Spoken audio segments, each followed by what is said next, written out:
Sir మీ పల్నాడు పర్యటనకు సంబంధించి TDP నాయకులు ఆరోపణలు చేస్తున్నారు. మీరు విగ్రహావిష్కరణ కోసం వెళ్ళినట్టు కాకుండా దండయాత్ర చేసినట్టు ఎందుకు వెళ్లారనేది ఒక ప్రశ్న. రెండోది మీరు ఎక్కడికెళ్తే అక్కడ కేసులు కూడా పెడుతున్నారు. పొదిలి వెళ్తే రైతుల మీద 24 మంది మీద కేసులు పెట్టి అరెస్ట్ చేశారు. నేను అమ్మడి రాంబాబు వారి మీద కూడా కేసులు పెట్టారు. ఈవెన్ ఆ తండ్రి మీద కూడా కేసు పెట్టారు సార్. విగ్రహావిష్కరణ ఇప్పుడు నాగమల్లేశ్వర తండ్రి పైన కేసు పెట్టారు, అక్కడ ఉన్న వైఎస్ఆర్సీపీ కోఆర్డినేటర్ పైన కేసు పెట్టారు. ఈరోజు ఆశ్చర్యం కలిగించే విషయము, ఆయన మా పార్టీకి సంబంధించిన ఉప సర్పంచ్. మా పార్టీకి సంబంధించిన ఉప సర్పంచ్ చనిపోయినాడు.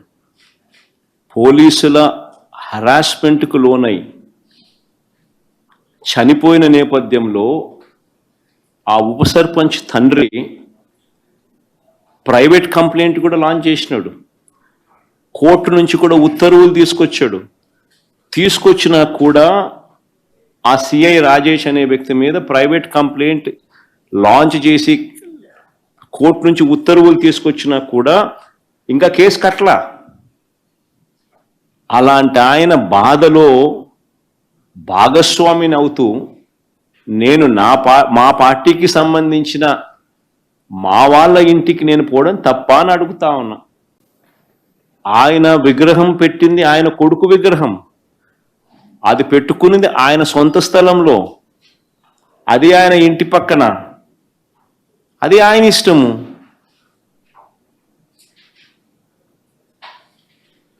ఈ విషయంలో నేను పోవడం ఏ రకంగా తప్పు అవుతుంది?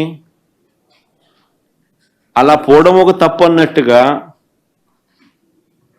కర్ఫ్యూ వాతావరణం తీసుకురావడం అనేది తప్పు కాదా? అలా పోవడం తప్పన్నట్టుగా ఆ పోయిన ఆ ఏ ఇంటికైతే నేను పోయానో ఆ ఇంట్లో ఉన్న పెద్ద ఆయన, ఆ వెంకటేశ్వర పెద్ద ఆయన మీద కేసు పెట్టడం ఎంత మటుకు ధర్మం ఇది? అంటే డెమోక్రసీలో ఉన్నామా లేదా? ప్రజాస్వామ్యం లేదు రాష్ట్రంలో, రెడ్ బుక్ రాజ్యాంగం నడుస్తూ ఉందని చెప్పడానికి ఇదొక నిదర్శనం.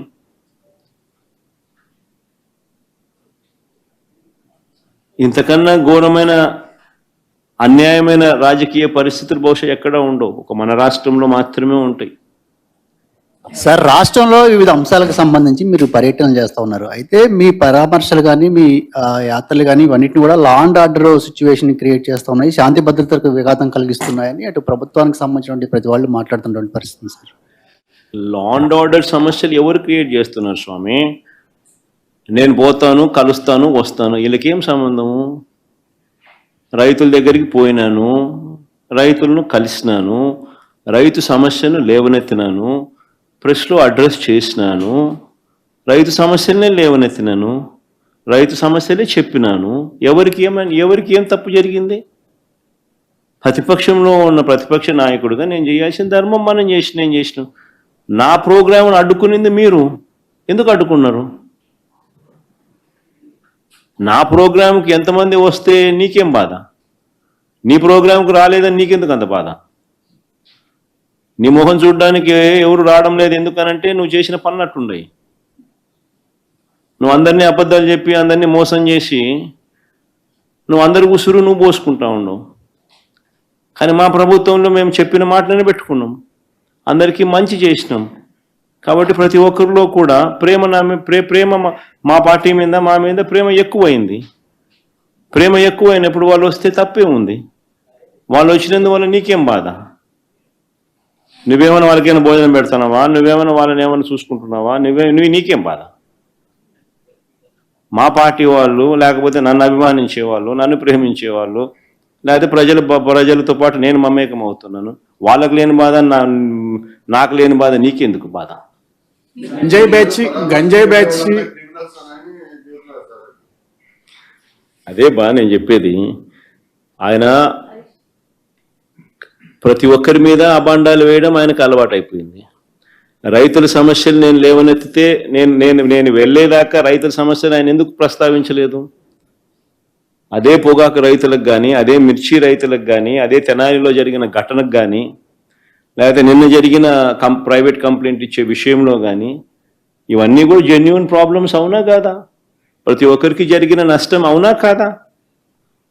మరి ఆ సందర్భాలలో వాళ్ళకు జరిగిన నష్టంలో నేను కూడా వాళ్ళతో పాటు సంఘీభావం తెలుపుతూ వాళ్ళతో పాటు నేను కూడా వాళ్ళ బాధలో ఏకమైనప్పుడు, వాళ్ళ బాధలో నేను పాలు పంచుకున్నప్పుడు నీకేం బాధ? నేను పోయి పాలు పంచుకునేదాకా నువ్వెందుకు స్పందించడం లేదు? అసలు నువ్వు స్పందించుంటే నేను పోవాల్సిన అవసరం నాకు ఉండేది కాదు కదా. నువ్వు స్పందించడం లేదు కాబట్టే నేను పోవాల్సి వస్తూ ఉంది. నువ్వు బాగా పట్టించుకొని ఉంటే సమస్య ఉంది. సార్ నిన్న మీ మీటింగ్ లో చాలా మంది ఫ్యాన్స్ అవ్వచ్చు, పార్టీ మెంబర్స్ అవ్వచ్చు, చాలా పోస్టర్స్ పెట్టుకొని అదే దరికేస్తాము, చెప్పేస్తాము, మేము డైలాగ్ చెప్పు ఒకసారి, మళ్ళీ ఏమన్నాడు? మళ్ళా చెప్పు. పూర్తి డైలాగ్ చెప్పాలా? పూర్తి డైలాగ్ చెప్పదు ఏంది? మళ్ళా చెప్పు, కొంచెం మైక్ తీసుకొని చెప్పు, బాగా వినపడుతుంది నాకు. ఏం జాతరలో? మళ్ళీ చెప్పు. గంగమ్మ జాతరలో పొట్టేళ్ల తలకాయలు కోసినట్టు రప్ప రప్ప రప్ప రప్ప ఏంది? రపా రప రపా రప నరికేస్తాం. అదే పోస్టరా? అదే సినిమా డైలాగ్ అనుకుంటా స్వామి. యా cinema dialogue? Pushpa 2 sir. Pushpa cinema dialogue అది. మరి నువ్వే చెప్తున్నావు స్వామి. అంటే ఇప్పుడు పుష్ప సినిమా డైలాగులు పెట్టినా కూడా తప్పేనా? అసలు డెమోక్రసీలో ఉన్నామా, డెమోక్రసీలో లేమా స్వామి మనం? ఇది నాకు అర్థం కాదన్నా. అంటే పుష్ప సినిమా డైలాగులు పెట్టినా తప్పే, పుష్ప ఫోటోలు పెట్టినా తప్పే, గడ్డ మిట్టనే తప్పే, గడ్డ మిట్టనే తప్పే. ఏంది స్వామి ఇది? ఏ ప్రపంచంలో ఉన్నాము? ఇదంతా డెమోక్రసీలో ఉన్నామా, డెమోక్రసీలో లేమా? సార్ ఆ పోస్టర్ పట్టుకున్న అతను కూడా టీడీపీ కుర్రాడు సార్. అంతకుముందు టీడీపీ నాయకుడితో కలిసి దిగిన ఫోటోలు కూడా బయటకు వచ్చాయి. అతను టీడీపీ కార్యకర్త, టీడీపీ సంబంధించిన మెంబర్షిప్ కార్డు కూడా ఉంది అతని. కానీ అతను మీ పార్టీ సంబంధించిన వ్యక్తిగా ఆ మనిషికి టీడీపీతో ఇంత ముందు గతంలో తిరిగిన ఫోటోలు కూడా ఉన్నాయా? మెంబర్షిప్ కూడా ఉంది సార్. మెంబర్షిప్ కూడా ఉంది సార్. ఆ టీడీపీ సభ్యుడు కూడా మెంబర్షిప్ కూడా ఉన్నాడా? అంటే దాని అర్థం వీళ్ళే పెట్టించినారా? పెదకూరపాడు నియోజకవర్గం సార్.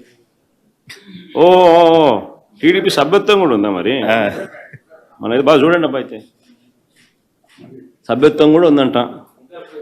మళ్ళీ ఏదైతే నేమలే పాపం లేపో, మనం అయినా కానీ ఏదో మారినాడు అనుకుందాం, సంతోషపడదాం. సార్ ఇందాక మీరు ఒక జీవో ఎక్స్ప్లెయిన్ చేశారు. టీడీపీ సింపథైజర్ కూడా చంద్రబాబు నాయుడు మీద కోపంతో మారినాడు అని చెప్పి సంతోషపడదాం. మారి టీడీపీని రపా కోసేస్తానని కూడా అంటున్నాడని కూడా సంతోషపడదాం. నిజంగానే బాధ ఉంటుందేమో కదా వాళ్ళకు కూడా.